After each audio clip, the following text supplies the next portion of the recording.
Hi there, my name is Sean Sherman. I am a chef. Unfortunately, I don't have food for you guys tonight. Food for thought, I guess, maybe. I'm here to talk about Native American food. I was born and raised in Pine Ridge in South Dakota, and our focus are on indigenous foods. And, you know, it's been a really interesting journey so far. I started my company called The Sous Chef, S-I-O-U-X, so a little play on words. Back in 2014, but it had come from quite a few years of trying to research and understand because I kind of grew up in restaurants. I grew up in Pine Ridge. I grew up in Spearfish and in South Dakota in the Black Hills, and I started working in a lot of touristy restaurants. And, you know, I had just a long career, so all through high school and college, I worked restaurants. After college, I moved to Minneapolis. I became a chef at a really young age in the city, and I've just been chefing for a long time. And a few years into my chef career, I just realized the complete absence of indigenous foods. And even for myself, I realized that I couldn't even name I name less than a handful of Lakota recipes that were truly Lakota, you know, things without cream of mushroom soup in it, right? So I was really trying, it was, you know, put me on a path to try and understand, like, what happened? Like, where are all the Native American foods at, you know? And so it's been really interesting. So indigenous foods, there shouldn't be a big question mark, you know? We should know about it because no matter where we are in North America, North America obviously all of its history begins with indigenous history, right? And no matter where we are, we're standing on indigenous land. And so we should have a really good, strong sense of Native American food because it's just the land that we're on. It's just the history of the land that we're on. So for us, it became more than just serving foods. It really became talking about it and talking about why it isn't here. And I think it's a really important story for us to know. And it's also really important to see the benefit of why understanding indigenous foods could really help all of us in the future. But where are all the Native American restaurants? We live in a world today, you know, where we have, as the U.S., we're like food capitals of the world, right? We have some of the best restaurants in New York City, in Chicago, and L.A., and zero indigenous restaurants that are focused on the land that they're sitting on, which is kind of insane. You know, you can have every other restaurant, and Indian restaurants don't count, you know, because that was my only choice on Facebook was when I was trying to decide how to describe our restaurant, and it was like, is it Indian or is it New American or Old American? But anyways, so what we've done is we try to focus on, first off, just understanding what were pre-contact foods, pre-colonial foods. And I realized that term didn't even really make a lot of sense to people. So I think it's really important to go through the storyline because to understand colonial, or what is a pre-colonial food, you have to understand colonialism itself, right?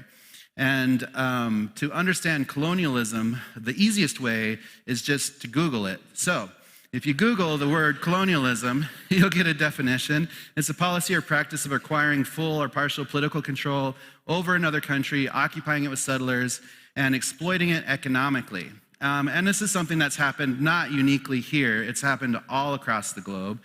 So all over all the Americas, North and South, all over Africa, all over India, all over Southeast Asia, Australia, New Zealand, Hawaii, you name it. Like this has been a very common history for a lot of areas around the globe.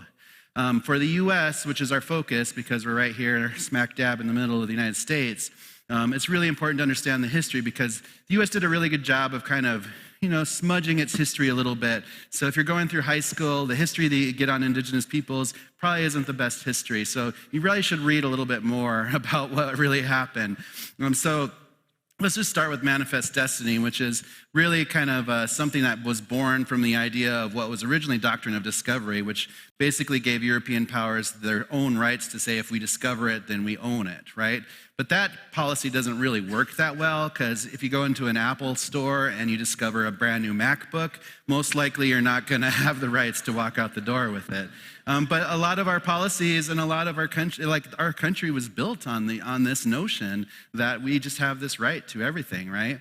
And people have to remember how young our history is. We're such a young country, you know? There's like barely any time has passed. So just go back a couple hundred years and let's just start with 1800. So in 1800, the United States is still not much more than just the 13 colonies at that point in history.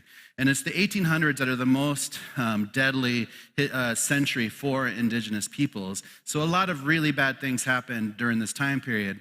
And because in 1800, in reality, almost all of what is the U.S. is still completely occupied by indigenous peoples and communities and a huge diversity of them across the board.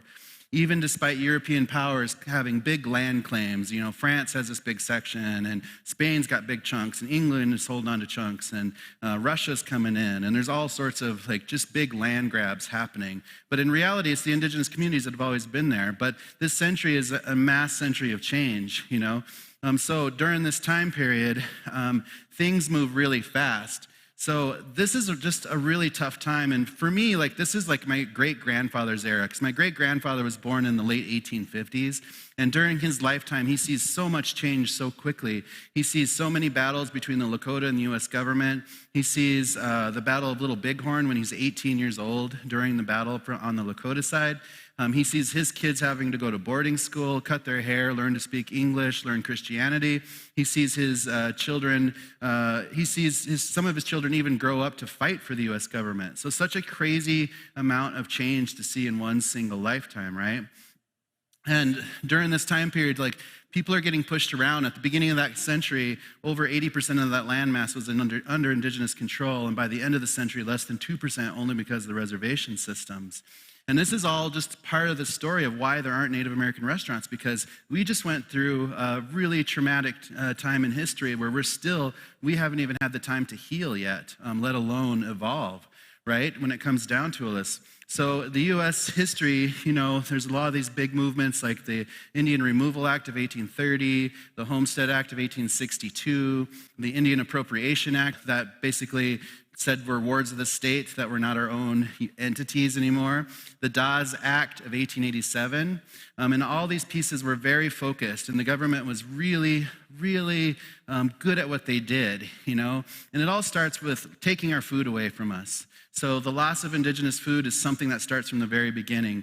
George Washington, one of his very first things that he does is send General Sullivan out to push all the Native people outside of the U.S. He wanted them captured, he wanted them brought back, and they went on this march that lasts a single summer and does just that. So after a single summer, there's no more Native people in all of that New York area, from D.C. all the way up, basically. And they named George Washington the president. They gave the name for a U.S. president, Town Destroyer, which is still the name that they use today, because he just devastated a whole area. And this is this is the precedent that gets set for how the U.S. government treats the indigenous peoples throughout the next century, basically. So here in our area, the very systematic destruction of bison, which they knew would hurt a lot of people, and it did. And by the end of the century, there was less than 500 on the planet, right? And it was very purposeful. So, but I think what's most damaging for us and why we don't have a lot of indigenous restaurants out there was the loss of our education. Because this whole generation, like my great-grandfather's generation and my grandfather's generation, especially, those generations should have been getting the full extent of indigenous education. They should have been learning everything their ancestors intended them to learn. How to fish, how to hunt, how to gather, how to identify plants, how to live sustainably utilizing plants and animals around us. But instead, we went through a really intense assimilation period where we basically, the boarding school systems stripped this whole generation of all that knowledge and education. And it became very traumatic because this was not a fun situation for these kids to go through. This was a military-style school, and they popped up all over the U.S., all over Canada. These kids being, again, forced to speak different languages, forced to learn new religions, forced to learn skills that had nothing to do with them. And being forced to is the situation. A lot of these kids perish. We shouldn't have to worry about sending kids to school to see if they'll survive or not. But this was a very harsh situation for kids to go through. And they went through physical abuse, they went through sexual abuse, they went through mental abuse. And we're still reeling from that in our communities today because of this direct link to the trauma that happened there. And being indigenous in the 1900s was much better. My grandparents were born before they were even citizens, which doesn't happen until 1924.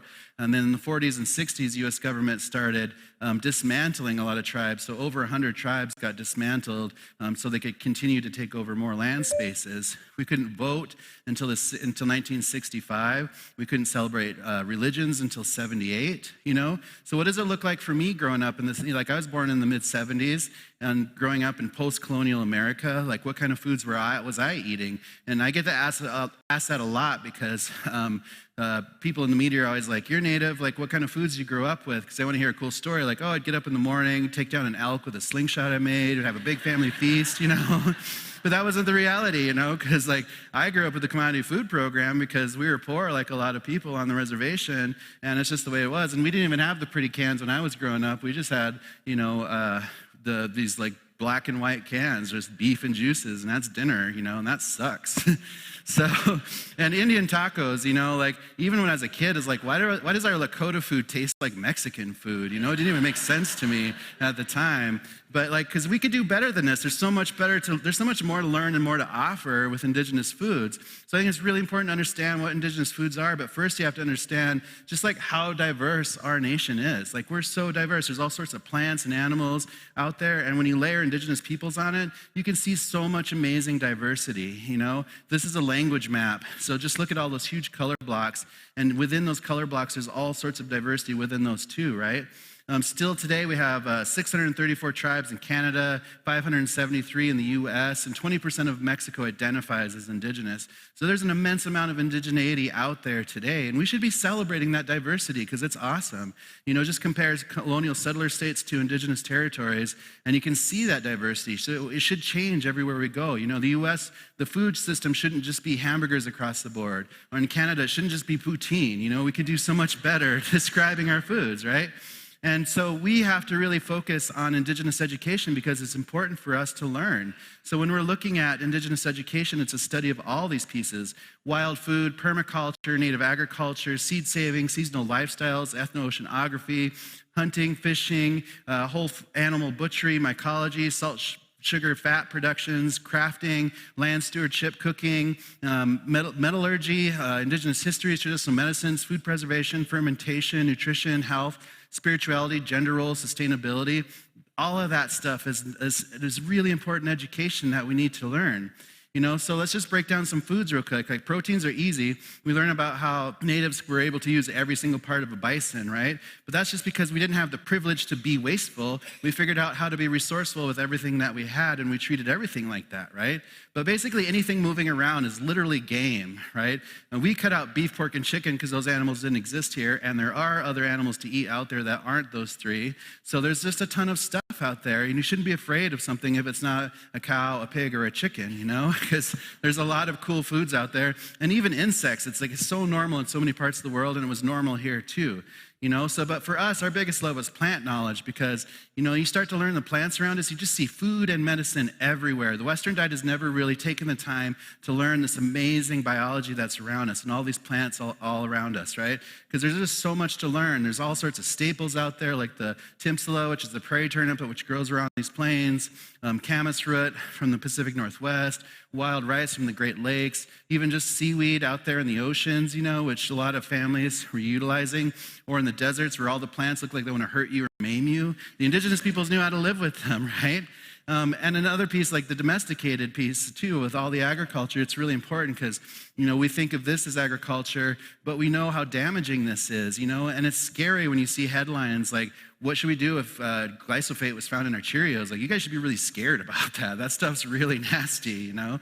But it's just amazing to learn about indigenous agriculture because it goes back so far, and people figured out all sorts of ways to farm and be able to sustain huge civilizations, you know, whether they're in the middle of the desert, whether they're on the coastal regions, or way up here in the Dakotas, you know. People were able to farm amazing things and had an amazing amount of diversity that we need to protect. We are the stewards of what's left of this diversity, and a lot of it got wiped off the map in the 1800s with all that colonialism that was going on. So we have to be understanding so we can protect these for the next generation, because these could disappear if we don't do anything about it, you know? So it's really important to understand that. So to use indigenous knowledge in today's world, it's just important to open up your eyes, you know? Stop calling everything a weed, because that just means you don't know what it is, right? You know?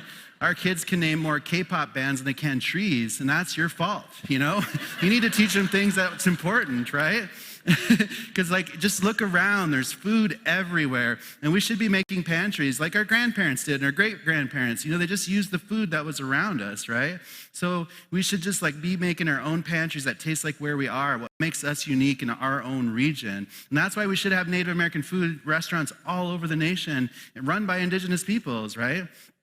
There's so much to explore, there's so much flavor, there's so much health, and it's just super healthy, and it's fun for chefs to create and play with all these flavors. Chefs should be really excited about just getting to learn all of these plants that aren't in their diet because they're just going off of a French cookbook, right?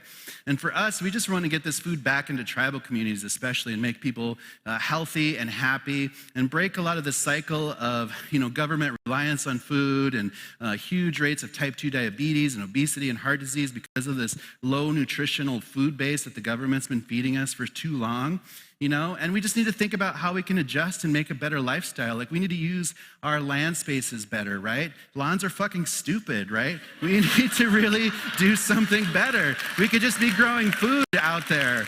We could just be putting food plants everywhere. We need more community gardens, more permacultural landscapes. It's that easy. If we can grow 30 golf courses in Palm Springs in the middle of the desert, just think what we could do if we just did that for good and just put food everywhere, and organic food and food that wants to grow in that certain region. So, because indigenous diet is really kind of the most ideal diet. It's healthy fats, it's diverse proteins, it's low carbs, it's low salt, it's a ton of plant diversity, it's organic agriculture, it's celebrating cultural and regional diversity, and it's seasonal, It's just really good. It's like what the paleo diet wishes it was, really, when it comes down to it, because it just makes sense, And we need to protect this. We need to get this out there. And again, it's not unique here. There's indigenous peoples all around the world, and there's an indigenous knowledge base that's basically untapped because of the colonial structure that's been put everywhere, right? We need to be protecting people in Africa, in India, in Southeast Asia, in Australia, New Zealand, Hawaii, South America, North America. We need to protect those. We need to be celebrating diversity instead of trying to build stupid walls to keep people out, right? We need to have, healthy food access, cultural food producers, regional food systems, local control of food systems, not governmental control, access to indigenous education, and environmental protections to protect a lot of this natural food that's around us. We need to be better connected to our nature around us and really truly understand how it's a symbiotic relationship. We're not above it, right? If we can control our food, we can control our future. And for us, it's an exciting time to be indigenous because we are taking all of these lessons from our ancestors that should have been passed down to us, relearning them, and utilizing the world today with everything it has to offer and becoming something different. We're at this stage where we're ready to evolve. This is an indigenous evolution and revolution at the same time. So I hope someday that you can drive across this nation, stop at indigenous-run food businesses, and then see this amazing amount of diversity out there. And just think about it,